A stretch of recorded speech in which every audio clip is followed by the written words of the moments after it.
I'm Mohammed Khizr, and as part of my little architectural storytelling studio, we've set up this little podcast to talk about how we can better communicate architecture to non-architects and look at the deeper themes within architecture and design. Architecture really is built on a foundation of the humanities and philosophy and kind of how we as humans behave and interact. And so I kind of wanted to explore those themes a bit further in this podcast, and that's what we'll be doing today with my brilliant guest, Robbie Evans.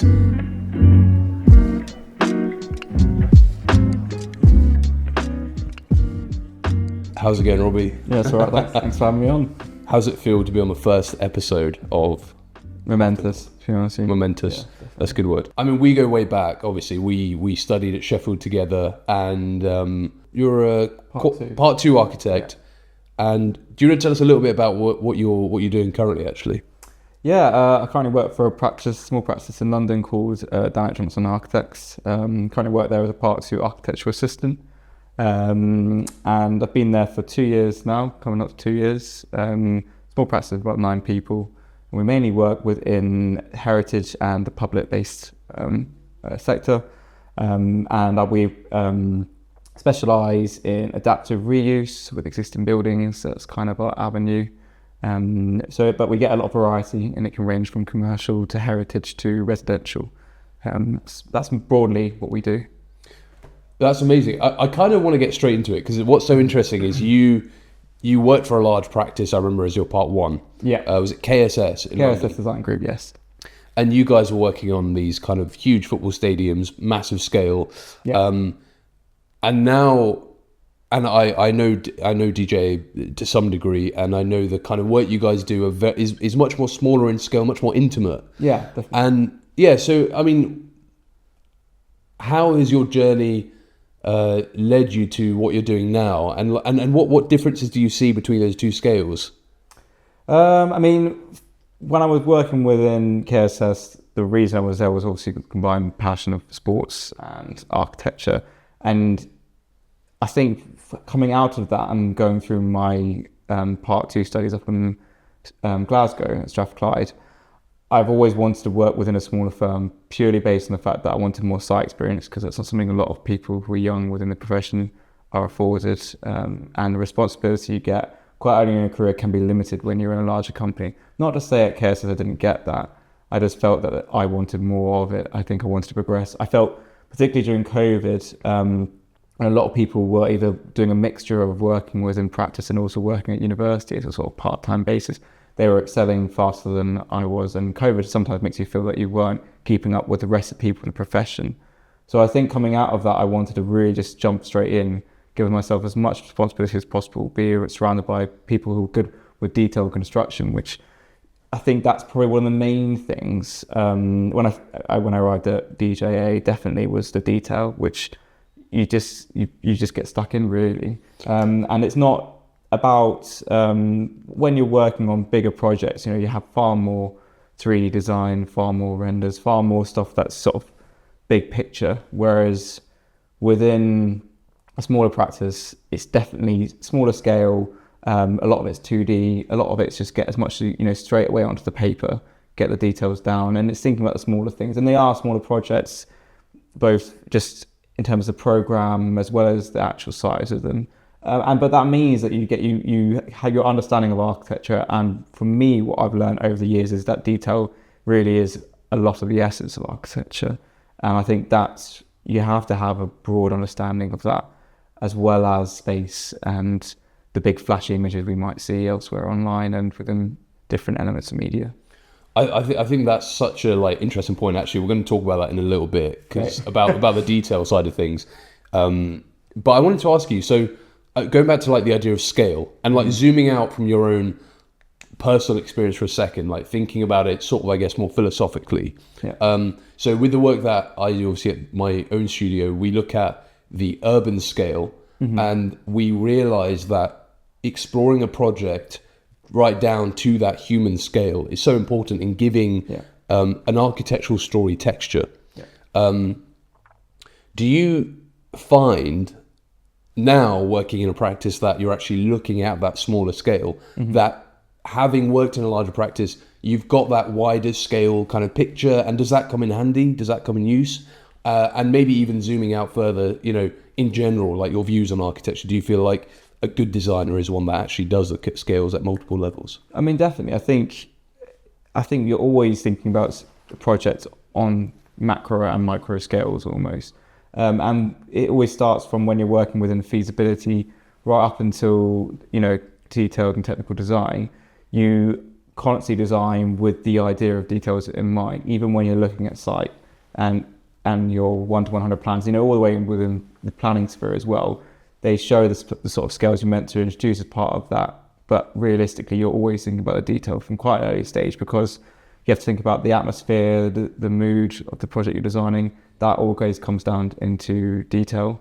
And then when you've got to think about it in the wider scale, because you have to understand the context behind the project that you're working on as well, not just in terms of physical, but the cultural importance of projects. And I think that's really, really important, particularly when you work within things that are heritage-based, things that have a lot of history. You have to understand the history, you have to understand the context, because then that translates back into the detail. How are you going to design, how are you going to introduce something that's new, that still feels like it, has a language with what's already there. There's different ways of almost replicating heritage details, but they're actually built in a modern construction. So there's that sort of relationship that you've kind of got to always think about things in a larger scale, physically, historically, culturally. I'm curious, like, what are your feelings with regards to modern architecture? Just because it feels like we made such beautiful buildings a couple of hundred years ago, and we focus so much on design, on detailed design. Yeah. And detail became really important in craftsmanship, of facade, and not only what is the internal quality of the space, but how does that space project onto the public realm, and how do people feel about this particular piece of architecture? Yeah. And we had, during the Victorian era in this country, we had the most beautiful pieces of architecture that are still used today, and some of the highest value retail space, highest valued space is still within those sorts of buildings. Why is it that, like, why do you think, like, we've kind of gone through this obsession with very simplistic facade design, focusing mainly on steel and glass, and not so much on craftsmanship? And why do you think that is? And do you think that actually it's important to have, detailed design in our architecture? First of all, yeah, 100% detail design is super important. I think in terms of the first question, cost is hugely important when it comes down to architecture. And I think for me, from my understanding, just trying to think the best way to word it really, I think priorities are different now. I think speed, cost, program, all of those things are really super important. And we know how lacking in terms of space we have. And so building up things that super quickly provided a huge amount of space for developers and clients is really important. And I think we were afforded the time, but back then, to build lovely, beautiful buildings where there was far more emphasis on craft. And yes, that is sorely missed, but that also is why we do what I do, in terms of we place a lot of value on heritage. It gives it more value, and that's maybe why some of the spaces that you, as you said, are of significant value. It's because they're built at a time when those sort of values were reflected. But now it is different, and it's not necessarily simplicity, but it's just different priorities. And I think particularly when it comes to things that people just don't see anymore, people can paint contemporary architecture with quite a broad brush, but just because it doesn't have these detailed ornamental sort of facades, but actually are doing far more in terms of passive house, net zero. There's far more behind a building that's now important. Insulating buildings properly. All of these are behind what we perceive to be sort of beautiful architecture, but actually they are the things that we need to prioritize. And you can still have both, but it's not going to be like stonemasons just like carving gargoyles into a facade. It's going to be far more subtle than that. It's going to be the use of local materials to maybe create a different step facade. And it's also about what we need really, and it's housing. Realistically, these days, we still need public buildings and buildings that are built for the public. But I think housing is a priority. And again, it comes down to what people want to see from architecture as well. I think is probably quite crucial, because it's not going to be these huge historical heritage buildings anymore. It's going to be buildings that are far more subtle.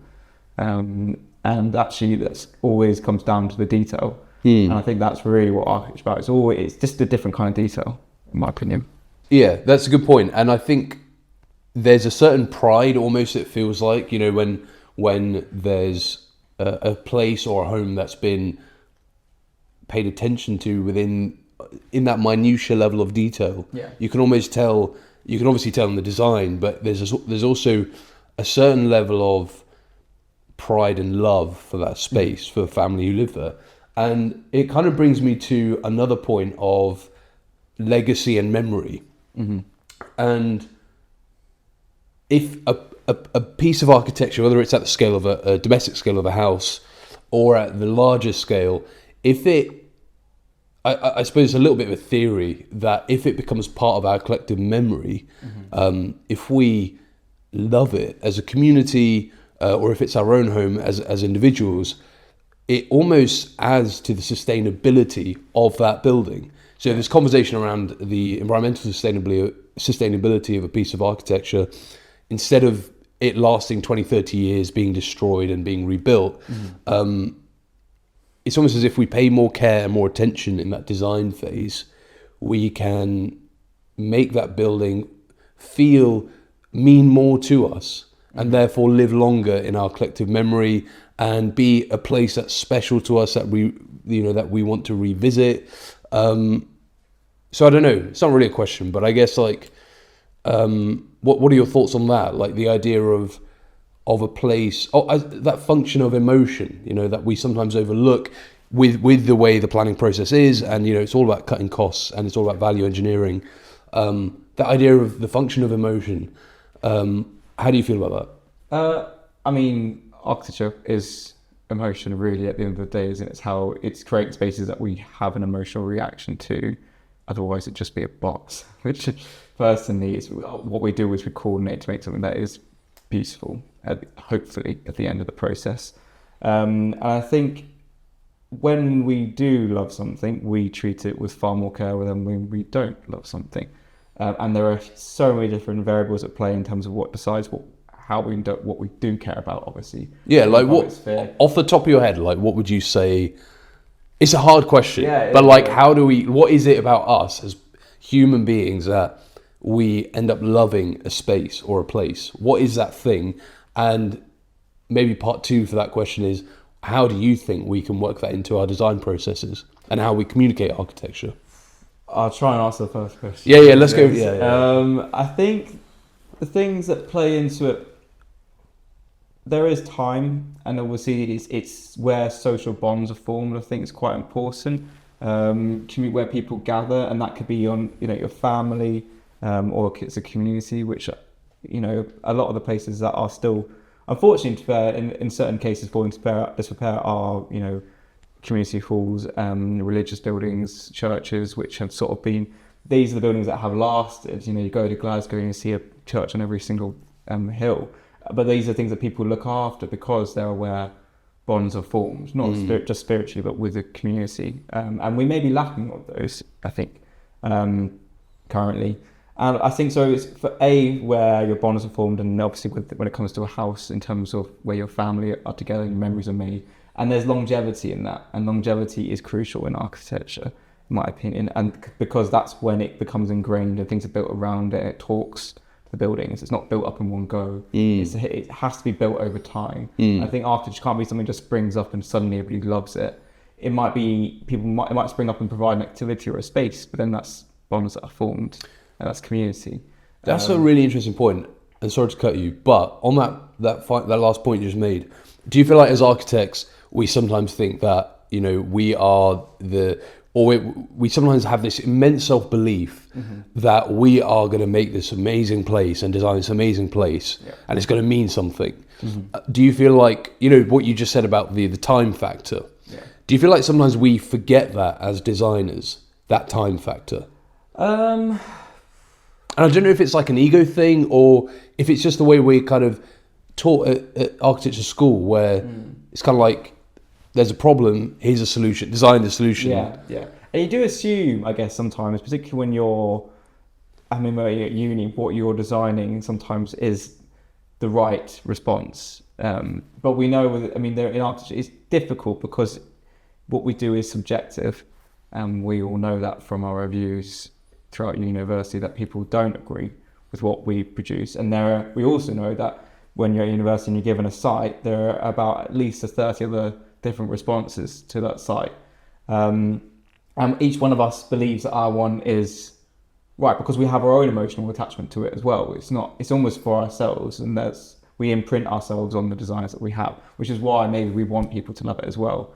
But what we also know that just from how planning is enacted is that a lot of the schemes that we put forward get responses that aren't necessarily positive, but actually are also quite useful at times, in terms of providing great recommendations for how the site could be used. So I think there's definitely a tendency to believe that what we're doing is the right form, but we also know that we get it wrong. And I think maybe it's in those areas that we get it wrong. We just have to reflect. I think it's quite difficult to say everything we do will always be, we'll come up with a solution that will always 100% be right. And I think when it comes down to longevity, I think that is I think, we designing for longevity is maybe difficult. I think we should design for longevity, obviously, because demolition, in terms of its impact on fossil fuels, is a huge contributor. And I think, I don't know. It's a difficult one, longevity. Yeah, I think we'd love to see our buildings still there in 100 years' time. But we all know that, I think, just for one example, in Tokyo, the reason that it's grown so much is because it's suffered a series of disasters over the past 100 years. And that's why it is where it is now. It's been able to evolve as a city, yet it's kept on replacing itself. There was an earthquake in 1923, then it was bombed during the Second World War. And it's since then become a city that is amalgamation, that still has a huge amount of culture, despite it, being replaced consistently. So I think there's different ways to it. But I think the idea of longevity is it's a big topic, it's a broad topic. It's quite difficult. Yeah, and like we've touched on a few of those points, like materials and texture, detailed design. Although, that's a tricky one. Like, how do you bring that back given the current framework that we develop under? And then we also spoke about, environmental impact and legacy and memory. And longevity is a really hard one. You said something earlier. You said that one of the things that makes us love buildings is the social cohesion and that kind of human-to-human interaction, whether it be in a family unit, whether it be on like a community unit, if it's a church or a cathedral. I don't really know how to phrase the question, but do you feel like there's a wider societal... Are we placing the blame purely on the development process and the procurement process by saying it's all down to financial gain and value engineering, or is there actually a broader societal thing where maybe we're more detached than we were? This is going slightly away maybe from the architectural conversation, but are we a bit more detached from each other? Definitely. Because churches used to be packed 50 years ago on Sundays, but maybe today it's a different story. And why do you think that is? That's probably the past 50 years of politics within the UK, to be honest. I mean, Thatcher notoriously came out and said there's no such thing as society. Society is dead, or one of the two. Yes, our values as a society have become far more individual, and that's ingrained in us, I think, now. And it's definitely a shift in values. We're far more insular. I mean, Western society is far more insular as we are now. And even the way that we live is different to a lot of different Eastern countries where you have multi-generational families still living in the same homes. We just don't have that here anymore. We're far more separated even from our own families, not just communities. And yes, there's an element of religion, and I think that's significantly on the decline in terms of Western values, and there may be things that we congregate less over these days. which is a shame. And I think there has been an erosion of certain elements of culture, but I don't have an answer necessarily for what that would be. I just know that our values have changed, and that has had an impact on the way that we inhabit space and the spaces that are allowed to flourish with that. So yeah, because it means that our profession is constantly having to change and adapt to this the changing nature of society. Where do you see that line kind of going, that trend going? If there was like a chart and we're saying, we were very social and we actually cared for our buildings, and these buildings that are still around for hundreds of years, 50 years ago, and now it's kind of, becoming more individualistic. Where do you see that going sort of into the future? And maybe how do you see that affecting what we do in our profession? Difficult question. Well, naturally, things are still progressing in the way they're becoming more individualistic, and there's the element of technology and VR, and we are being not just wrapped up in our own headspace, but or like our own physical space. We're now wrapped up in our own sort of technological. Do you think we're all just going to be wearing Vision Pros in 10 years, and we're just going to be like, to get into work, you just got to log on, get out of bed, like stay in bed, log on, stick some goggles on. Yeah, I mean, ready. Don't have to see anyone. Called it, to be honest. Yeah. Then you go, well, actually. And do you see that as like dystopian, or do you see it as? Of course, I see it as dystopian. Yeah. I think it's such a purist thing to say, isn't it? To say like, there's nothing quite beats being outside with your friends, as opposed to being. I mean, you enjoy the time, a phone call, or even like, a video call, or when you're online with your mates, but it's completely different to being outside, moving.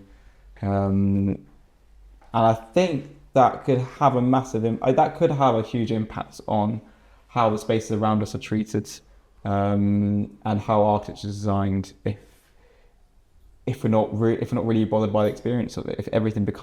If all the values placed on a virtual reality, then 100%, I think, what's the point in green spaces if we're just going to sit inside all day? I hope that doesn't. That is a dystopian viewpoint, but I hope that doesn't go that way, and I don't think it's the way that we should go. I think there's benefits to it, 100%, but I feel that as like a 90s baby, I grew up was on the cusp of being an iPad baby, but still witnessed life before that. So I'll always advocate for minimalising technology to the point that it's useful, but that isn't overbearing. It's always where I'd stand on it. But what do you think, mate? I think it's interesting because there's such a drive towards greener spaces we see in the industry, and so there is this kind of push on an institutional level to get us outside and to be more social. Yeah. But then you look at, for instance, but there's a little bit of hope, because you look at Vision Pro, for instance, and you see, I know it's one example, but it didn't have the intended success that, let's say, Apple had wanted it to have. People didn't adopt it in the same way. It could be many factors. It could be the price or whatever. But I think I feel like there's a bit of human nature in there. It's almost as if we've developed technologically to such an advanced point that people are, by our nature, we don't yet see the value in being that insular. Maybe they were 10 years ahead of the curve, and maybe in 10 years we will be doing this.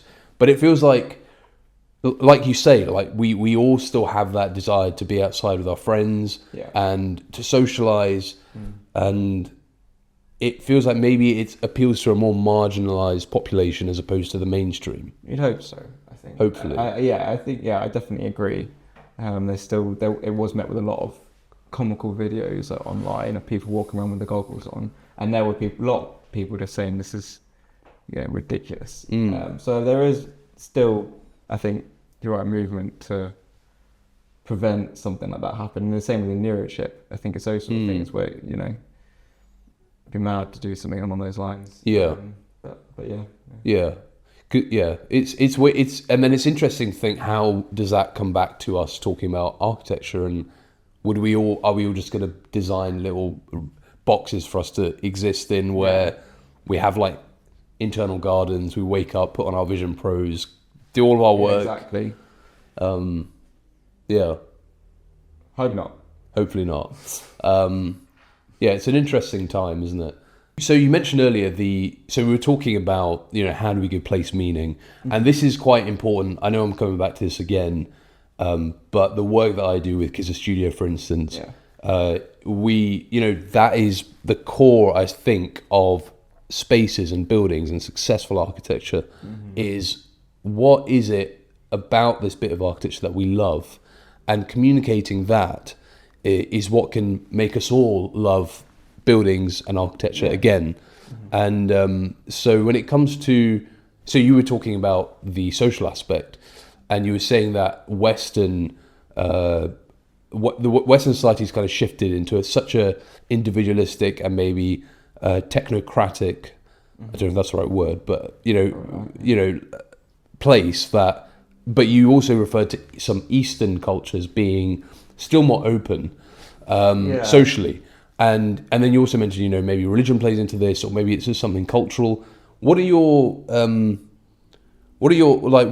I suppose I'm asking, like, what's your analysis on if we have a very technologically based future, what do you see as the more Eastern cultures having? I don't know. Do you think with like economic prosperity comes cultures are kind of doomed, I suppose, to go down that route where it's more individualism, more technology, less social? No, there's a lot more spheres at play. There's political spheres as well, obviously. And yeah, I mean, there may be some elements that are far more ingrained in the culture that still develop alongside, progression within society. And they'll progress in different ways, and that's the variety that we probably need. And my own thought was purely based on the fact that, I've just seen a lot of what I did at Strathclyde was based upon intergenerational, spaces. And so a lot of the things I looked at were these multi-generational houses within Eastern Europe, and sort of looked at how different architects would design around that sort of like that dynamic. I don't know how that will progress personally. Technology is rife everywhere. It doesn't matter what side of the world you're on. And how it develops will completely be influenced by the years and years and years, millennia of history that's come beforehand. And it's hard to say. Have you ever wanted to work in, let's say, a more a less individualistic culture? Have you ever wanted to work there and kind of, because it seems that, as we said at the beginning, architecture is sort of built upon human nature and how we interact with one another, our behaviors, kind of human patterns. And there's a very good book by Christopher Alexandra called A Patterns Language, actually, where they study human patterns, and one can use these patterns as inferences for urban design or architecture. Do you think working in a culture like that, some of these principles that we've kind of been taught for so many years, having studied here and worked here, do you think it would kind of change how we think a little bit about designing space? Yeah, definitely. I mean, you look at the architecture that's been designed in every single country varies, and it's not just, there's the cultural norms that influence that naturally, as we've sort of discussed already. There's also the building it's also statutory as well. When you go to the Netherlands and you see how steep the stairs are, that's just everywhere. It's small differences, but they just change how the space is used. And I think that is in every single different part of the world. But there's those variations in architecture make it far more interesting than if we all lived in exactly the same design. And that's why it's so intrinsically linked to culture and the amalgamation of socio, political spheres in different countries and history behind it. That's why it's all so crucial and interlinked. And that's what brings about these different types of spaces, different designs, different way of designing. 100%. I think so, yeah. What does beauty mean to you with regards to architecture? With regards to architecture, with beauty, I mean, the artist in me wants to say something about, the components and coordination of something that just speaks to the What's your soul. favourite building? What's your favourite building? My favourite building? Yeah. Architects don't have favourite buildings. Sorry. Part two. Of course they do. Of course they do. Just a building that you've looked at and you've been like, wow, that's inspiring. Inspiring? Yeah. As an architect. That's been designed well. I mean, I always loved Alexandra Road Estate by Neave. I loved his work. Always. The scale of it was impressive, but also I've always been a fan of the low-rise, high-density buildings that he sort of forefronted in the 70s. So a lot of his work was like my kind of... We'll have to get a picture of that. Put it on. Yeah. That's like a classic example. And what is it about that you like? Well, it certainly wasn't the cost. I think it went straight through the roof in the cost. But I think that and alongside Fleet Road were just a different way of thinking at the time, because we were moving away from tower blocks, and actually a typology that really didn't get explored enough, because when after Alexandra Road was built, when Thatcher came in power, and then obviously we had the setting off the council homes, and councils weren't allowed to build as much. I think it was literally at that point when a typology came about that could have really been explored, and to some extent it now is. But it was those designs that I think created really good outdoor areas, and a community within areas that were very high density, that were perfect for sort of urban living. And you had your own little spot that looked out across this sort of semi-private route between the buildings, and I think it felt more like a community integrated living than a lot of the places we have now. What's your favourite building? Have you seen the Alhambra in Granada? No, I haven't. But I'll put a picture up, Yeah. and I'll show you later. It's a really unique piece of architecture. It was built in the medieval era, I believe, by the Spanish Muslims who conquered that part of Spain. Yeah. And then what happened was, when the Spanish Christians reconquered that part of Spain, they didn't demolish the building. They kept the mosque, and then they converted it to a church, essentially, or a cathedral. So you've got this amazing building which is layered in history, and 1,000 years old. And not only that, the landscape design of that building is extraordinary. And back in those days, I don't know if you've heard of like Islamic gardens. They use a lot of water and a lot of geometry. So there's this beautiful lead up to the building. This beautiful approach to the building from the landscape, and the building really sits on top of this peak. And you've got these kind of defensive walls that go all the way up to it. It's just this amazing piece of architecture that they've preserved, and it's like a huge, obviously, tourist attraction for them. But it's just stunning, just a stunning piece of architecture. Yeah, just like medieval architecture is so. I just love it. And have you been to see it? I haven't been to see it. I really, really want to see it. The Peterborough Cathedral as well, like that kind of style of Gothic architecture. Where they've just spent so long on detailing and depth of facade, and it's just magical. There's something about it that's so special. Yeah. And they're almost like little time machines, these buildings. They just take you back in time. Really amazing. And it's a shame we don't build anything like that anymore.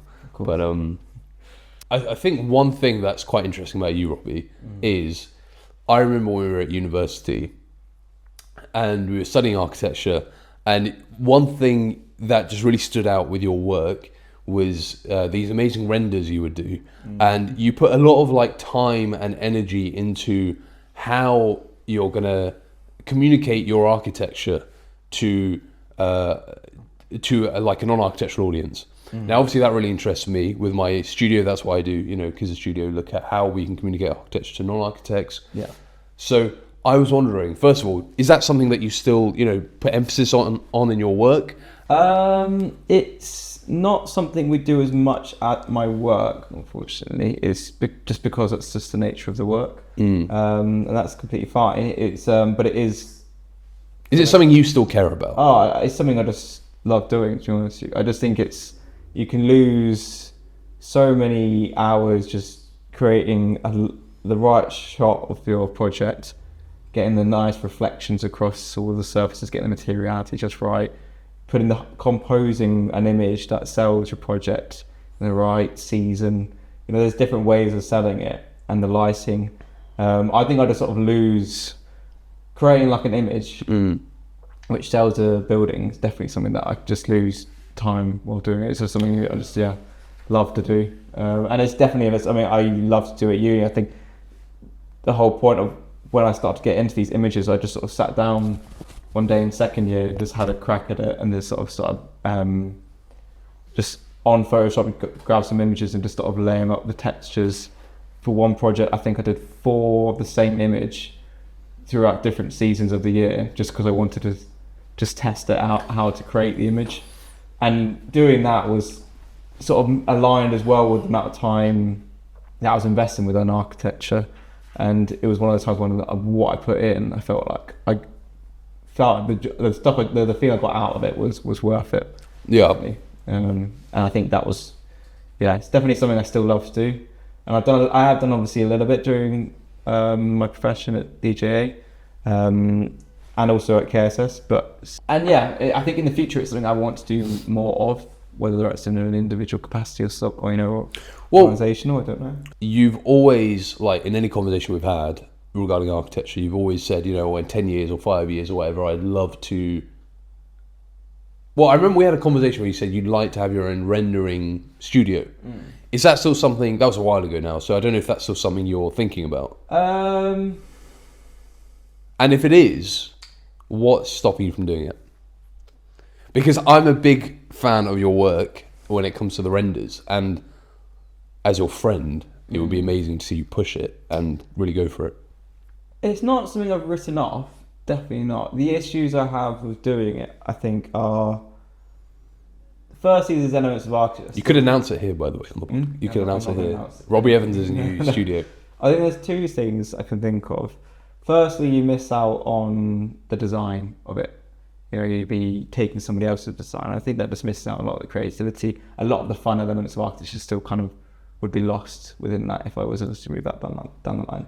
But also in terms of longevity, you see how different programs have made rendering far quicker, far input-based, You're talking about like AI sort of stuff? But there's other programs as well that just allow you to, not necessarily AI, but it's just a very quick rendering process. And I think it's whether the profession has the legs anymore for something that will be long-lasting, I guess. It's not so, I think it's more, I do it because I enjoy doing it. I like creating images. That whole process I really enjoy. But you don't see it as like a way to make money as a potential studio? Not right now, just because I'd have to think about it a lot, I think. And I think the thing you maybe miss with AI when it comes down to rendering is definitely atmosphere. And you have the element of control. And it's far more detailed and cultivated than an AI image would be, in my opinion. And you have a style as well, I think is really important. And AI can replicate a style, but I think it doesn't have the same, being a bit of a purist, just saying it doesn't have that human sort of like understanding and touch, just how...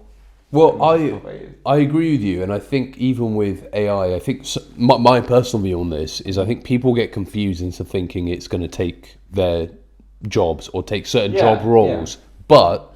it was a very interesting talk I listened to, and it was by someone who's in the AI architecture space. I can't remember his name, but he said something along the lines of AI is going to be a tool for the designer, essentially. Yeah. It's just going to be the most advanced tool we've probably ever used. But it's still up to us to give it the prompt to produce what we want. So my personal view is there's still space. In fact, the space probably doesn't exist yet, or maybe it's just that window has just started to sort of open up, where it's possible for designers like yourself who are very talented at visualization to step into that AI space and potentially become the go-to people for how do you make these amazing visualizations. Yeah. And I suppose you could see AI as a way to speed up that process. Do you see what I mean? So you would still be the purist, like you'd still have that final, they'd still come to you for the Robbie Evans visualization. I feel like I'm trying to convince you to do this now. I feel like you are as well. But I just think like it could be really cool. But or anyone, we're using an example, but it could be anyone. Anyone could who loves to render like you do. They could set up their own studio and they could really capitalize on using AI as a way to streamline their and make a very efficient workflow. Yeah. But at the same time produce these incredible renders using AI, but also like you said, having that human touch. Yeah. So it's me. Thanks. So you're gonna announce your studio. Yeah. Announcing here and now. Definitely. Yeah. Just resign. Amazing. I think that's like more or less covered most of the topics. Yeah. I wanted to talk about. I suppose like actually one thing that we discussed earlier. We were talking about the role of the architect going forward. On this topic of like AI and the kind of insane technological advancements we're seeing within the industry. What do you see as a future role of the architect? And do you see it's changing, or do you see it's being more or less the same? Yeah, I mean, naturally, it's changing hugely right now. I think there was actually a really interesting article I read on AJ just this week, actually. It was talking about, obviously, a host of new regulations and roles with regards to Building Safety Act in 2022, and it's introducing principal designer, which a lot of firms I know are starting to sort of take on board, not just in architecture, but in construction as well, and clients as well have a role to play in this. But the article was about how we're evolving as an architect and whether we accept this responsibility. I think the issue with an architecture is it's a bit of a difficult situation, because some practices, big practices, can take on this responsibility. Smaller practices sometimes don't have the time. And it's whether we step back from those responsibilities and allow, I think the article referred to, quantity surveyors, planning consultants, all of these roles used to be embedded within the architectural role. Now those are done by specific consultants, and the architect is getting more responsibility, and it's whether it accepts that responsibility or doesn't accept that responsibility. And if we want to be seen seriously as people who do care about things like health and fire and all these things that create a specialist, do we accept that or not? And you're sort of stuck within this position, I think, personally, where we don't have time to accept these responsibilities, but we should accept them, because the idea of the architect as a specialist has kind of been eroded in the past couple of years, and I don't really think sometimes people understand what it is that we do. So I think it's important that we do make people aware. I think that's one of the most crucial things, because it's not just about creating beautiful images, rendering from very along those lines, or even drawing pretty pictures on pretty plan. It's far more detailed and coordinated, where you balance every single element of around you, really: health and safety, fire, cultural, historical significance, bringing social values together. I mean, it's difficult to say. I think it will become splintered in some ways. You might have far more specialist architects out there, who may be people who specialise in being the role of principal designer, or somebody who specialises in being at the forefront of the design stages, and somebody who's a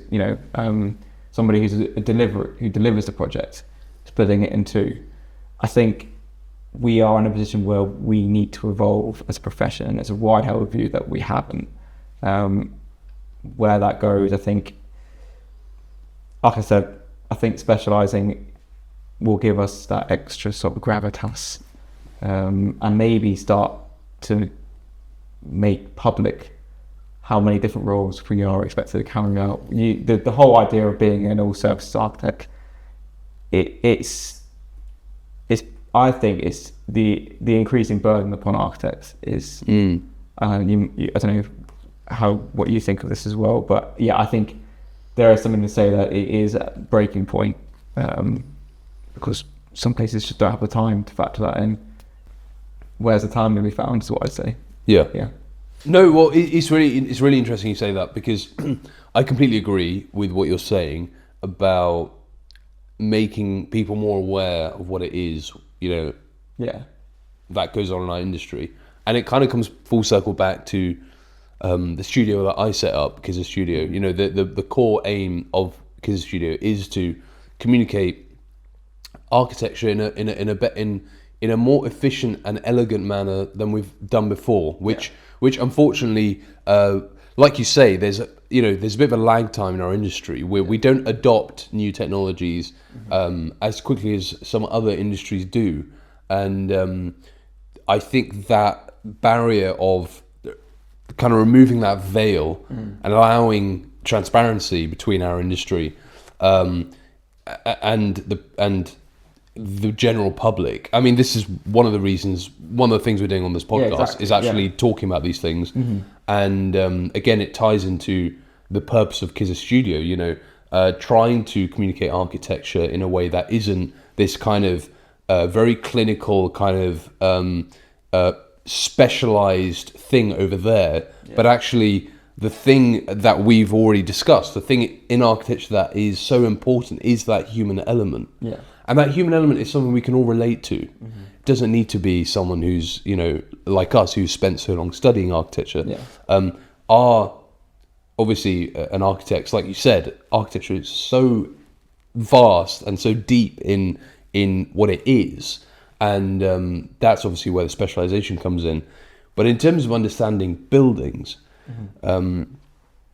it's important, I think, that we try and communicate that to everyone, and if people can care more about the buildings, about our communities, about our societies, about the infrastructure that kind of is there for us to exist in, if people can care more about these things will be more loved. And so I think that I completely agree. And I think the overriding theme of our discussion, of our chat, is really that human element and trying to bring meaning to our profession, our industry. Definitely. I think removing that veil, sometimes there's this feeling that in order for a profession to have a value, it needs to make itself almost attached. It puts up barriers that prevent people from understanding it, and those barriers can be, in terms of actually accessing it, in terms of information, but also in terms of education as well. And those barriers need to be, in doing so, they create a feeling of the specialization, I guess, something that people don't have access to. And it's a far more, I'm not going to get the right word for it, but separate from society. And this idea of a architect sort of up in the cloud, designing things for society that they've removed themselves from. It is in the way that we should be moving forward, really, because in order for people to see the value that we provide, we need to be transparent about what we do, and also because they'll see the love and care that go. Well, hopefully they would see. I think they might see the love and care that goes into designing some of these places, the ideas behind them, and creating a space that people can actually have from outside impact as well on a profession, because that's through sport. Well, and like you said, as architects, we labour over these projects for years, over the tiniest details, and people just don't understand that. They don't understand that everything has to be designed, So it's interesting, and I was going to say something that I've completely forgotten. Yes, I was going to say, do you feel like it's getting better? I mean, I'll just say from like my experience with it, practices, it feels like they're caring more about what the general public think. Do you feel like it's getting better in that regard?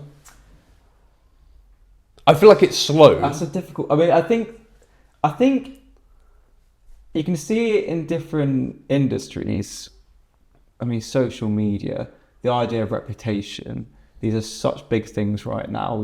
There is no hiding from public consensus, and I think it's a rigorous and sometimes quite brutal world in terms of how the public can react to. And I think for that reason alone, I think architecture is probably hopefully starting to see that what people think of their practice is really important. And that might, have an impact on where certain companies want to take where they design their work, different countries or for who they design their work for as well. And I think there's definitely the ethical implications of their work are far greater now and will be criticised far more now than they had been. That's how I see it from my perspective. I've never really been in a position where that's, if any of this is obviously, I always lie low, you know me, but it's I don't know. I just think from that perspective of social media, and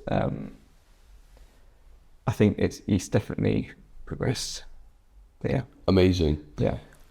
I think that is a good note to end on, and I think we almost need a part 2 at some point, because this point on, there's so many other questions I have to ask you. Questions I know. I felt like I didn't quite.